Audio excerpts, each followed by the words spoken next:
The skin tones and the hair of this painting are painted with literally just 3 colours. It's also a self-portrait, if you didn't notice. So those colours are transparent red oxide, titanium white, and viridian. And pretty much all my paintings are with those 3 colours. So this one as well, I did this the other week. It's really small in comparison to my hand. Look how tiny that is. This is literally just titanium white, transparent red oxide, and viridian. And then there's a tiny bit of cadmium yellow. But for the sake of argument, we're not going to talk about that for a second.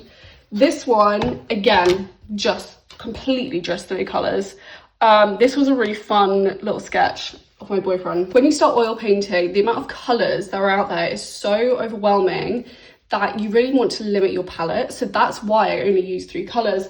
When you create a limited palette or you add a colour to your palette, the most important thing that you can do is create a colour chart. This changed the game for me. So these are the colour charts. I have so many of these just around my house. And they're basically just scales of every colour that I use and that's on my palette. So if we're looking at the really limited skin tone palette of transparent red oxide, viridian, and titanium white, this chart is super useful. And when I first started using that limited palette, I always had this with me. So when I was looking at a person, I could just see, okay, there's a little bit of green here, or this bit's a little bit more saturated. And then I could go to my color scale and see exactly what combination of the colors and what proportions of the colors I could use to get that exact tone. So for example, this is transparent red oxide straight out of the tube. And then I'm just adding a bit of titanium white as I go down the scale. So you get this really nice sort of like quite chromatic skin tone.